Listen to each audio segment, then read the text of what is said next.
Saba. I Allahs navn, den nådige, den barmhjertige.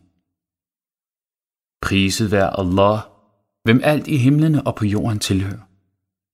Priset være han i det hinsidige. Han er den vise og den alvidende. Han ved, hvad der trænger ned i jorden, og hvad der kommer op af den, og hvad der kommer ned fra himlen, og hvad der stiger op i den. Han er den barmhjertige, og den atter tilgivende. De, der fornægter troen, siger, timen vil ikke komme over os. Sig, jo bestemt, ved min Herre, den vil komme over jer.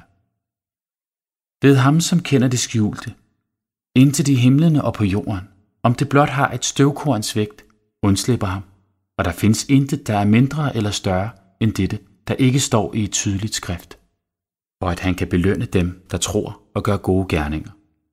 For dem er der tilgivelse og et hæderværdigt underhold. Men de, der stræber efter at kue vores tegn, har en smertefuld straffedom i vente. De, der har fået viden, ser, at det, der er blevet sendt ned til dig fra din Herre, er sandheden og leder til den mægtiges og den prisværdiges vej. De, der fornægter troen, siger hånende, skal vi udpege en mand for jer, der vil meddele jer, at I, når I er blevet opløst fuldstændigt, vil blive skabt på ny? Har han opdigtet en løgn om Allah, eller er han besat? Nej, men de, der ikke tror på det hinsidige, befinder sig i straffen og den yderste vildfarelse. Har de mon ikke set, hvad der er foran dem og bagved dem af himmel og jord? Hvis vi ville, lod vi dem synke i jorden, eller stykker af himlen falde ned over dem. Deri er der bestemt tegn for enhver tjener, der vender sig til ham.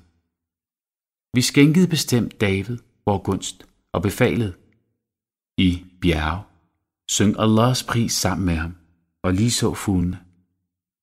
Og vi gjorde jernet blødt for ham og sagde, lav brynjer og tilmål ledende nøje og handel ret. Jeg ser, hvad I gør. Og hans søn Salomon gav vi vind. Om morgenen tilbagelagde den en måneds rejse, og om aftenen tilbagelagde den en måneds rejse med ham og hans følge. Og vi lod en kobberkilde flyde for ham, og nogle djinner arbejdede for ham med hans herres tilladelse. Hvis nogle af dem ved udenom vor befaling, ville vi lade ham smage helvedesildens straf. De djinner fremstillede for ham, hvad han ønskede af paladser og statuer, skåle så store som vantrup og urokkelige gryder. Vi sagde, Davids slægt, handel i taknemmelighed. Kun få af mine tjenere er taknemmelige. Da vi bestemte, at han skulle dø, var der intet, der viste dem, at han var død, før et af jordens dyr havde gnavet hans stok igennem. Da han så faldt om, blev det klart for djinnerne, at hvis de havde haft viden om det skjulte, var de ikke blevet ved med det ydmygende strafarbejde. For folket i Saba var der sandelig et tegn i deres hjemland. 2 haver, en til højre og en til venstre.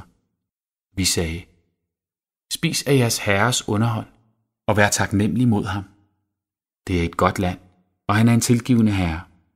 Men de vendte sig bort, og så lod vi dæmningsbruddet komme over dem, og vi skiftede deres 2 haver ud med 2 andre haver med bitterfrugter, med tamarisk og nogle enkelte lotustræer. Således gengældte vi dem, fordi de var utaknemmelige. Skulle vi gengælde nogen anden således end den utaknemmelige? Mellem dem og de byer, som vi havde velsignet, anbragte vi synlige byer og fastlagde afmålte rejsestrækninger mellem dem. Rejs i sikkerhed deri, både nat og dag. Men de var utaknemmelige og sagde, vor Herre, gør afstanden mellem vores rejsestrækninger længere. De begik uret mod sig selv, så gjorde vi dem til intet andet end fortællinger og rev dem i stumper og stykker. Deri er der bestemt tegn for enhver, der er udholdende og taknemmelig. Og den forkastede Satan, Iblis, fik bekræftet sin antagelse om dem, for de fulgte ham undtagen en gruppe af de troende.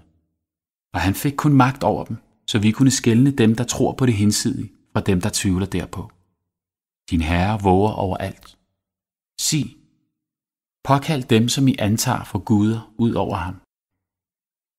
De behersker ikke så meget som et støvkorns vægt i himlene og på jorden. De har ingen andel deri, og han har ingen hjælper blandt dem. Det nytter intet at gå i forbøn hos ham, undtagen for dem, som han tillader det. Når så rædselen på opstandelsens dag har foretaget sig fra deres hjerte, vil de sige, hvad sagde jeres herre, De vil sige: Sandheden, han er den ophøjede og den store. Sig: Hvem forsørger jer fra himlene og jorden? Sig: Allah, enten er vi eller I retledte, eller i åbenlys vildfarelse. Sig: I vil ikke blive forhørt om, hvad vi har forbrudt, og vi vil ikke blive forhørt om, hvad I bedriver. Sig: Vores Herre vil forsamle os, og så vil han dømme mellem os i sandhed. Han er den dømmende og den alvidende. Sig: Vis mig dem, som I sidestiller med ham. Nej, sandelig, han er Allah, den almægtige og den vise. Sendebud, vi har kun udsendt dig som forkynder af et glædeligt budskab, og som advarer til alle mennesker. Men de fleste mennesker ved det ikke. De siger: Hvornår vil dette løfte om opstandelse blive til virkelighed, hvis I taler sandt? Sig: Der er fastlagt en dag for jer, som I hverken vil trække ud så meget som en time, ej heller fremskynde den. De, der fornægter troen, siger: Vi vil aldrig tro på denne Koran, og heller ikke på det, der var før den. Hvis du blot kunne se, når de, der begår uret, bliver stillet for deres herre og kaster skylden på hinanden. De, der var undertrykte, ville sige til dem, der var hovmodige: Hvis det ikke var for jer, havde vi bestemt været troende. De, der var hovmodige, ville sige til dem, der var undertrykte: Holdt vi jer borte fra retledning, da den kom til jer? Nej, I forsyndede jer. De, der var undertrykte, ville sige til dem, der var hovmodige: Nej, det var jeres snedige træk, nat og dag, når I påbød os at fornægte Allah og sidestille andre med ham. Når de ser straffen, vil de skjule deres skamfølelse, og vi vil lægge lænker om halsen på dem, der fornægtede troen. Vil de mon få gengæld for andet end det, som de bedrev? Vi har ikke sendt nogen advarer til en by, uden at de, der levede i luksus der, sagde: Vi fornægter det, som I er blevet udsendt med. De sagde: Vi har godt med rigdom og børn. Vi vil ikke blive straffet.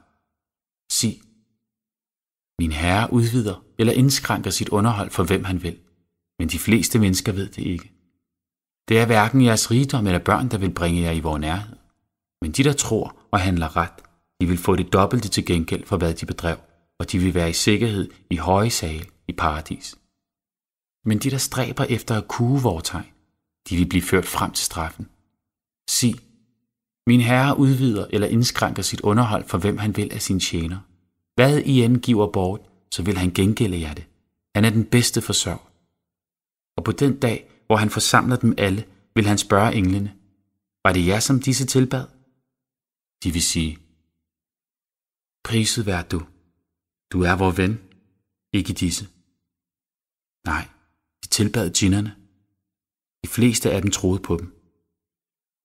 Der bliver sagt: Så på denne dag evner I intet, hverken til gavn eller skade for hinanden. Til dem, der begik uret, vil vi sige: Smag ildens straf, som I kaldte for opspind. Når vores klare tegn bliver oplæst for dem, siger de: Det der er blot en mand, som ønsker at holde jer bort fra det, som jeres forfædre tilbad. De siger: Det der er ikke andet end opdigtet løgn. De, der fornægter troen, siger om sandheden, efter den er kommet til dem: Det der er ikke andet end åbenlys trolddom. Sendebud, vi gav ikke dem i Mekka nogen skrifter til at studere, og vi sendte dem ikke nogen advar før dig. Også de, der var før dem, kaldte det budskab for løgn, og de har end ikke opnået en tiendedel af, hvad vi gav dem. Men derpå kaldte de mine sendebud for løgnere. Og hvordan var min forkastelse da?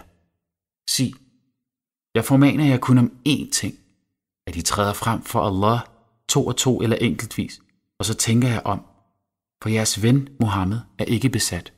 Han er blot en, der advarer jer før en streng straf. Sig: Hvis jeg har bedt jer om nogen løn, kan I selv beholde den. Min løn er alene hos Allah. Han er vidne til alt. Sig: Min Herre slynger sandheden ud. Han er viden om det skjulte. Sig: Sandheden er kommet. Bedraget kan ikke skabe noget nyt, ej heller genskabe det. Sig: Hvis jeg farer jeg vild til skade for mig selv. Men hvis jeg lader mig retlede, sker det på grund af det, som min Herre har åbenbaret for mig. Han er althørende og nær. Hvis du blot kunne se, når de gribes af rædsel på opstandelsens dag, uden at kunne undslippe. De vil blive pågrebet på nært hold. Og de vil sige, vi tror derpå. Men hvordan kan de opnå troen fra et så fjernt sted? Førhen fornægtede de det. De fremsatte påstande om det skjulte fra et fjernt sted. Der vil blive sat en barriere op mellem dem og de ønsker sig, således som det skete med deres fæller før dem. De nærede også stærk tvivl om det hinsidige.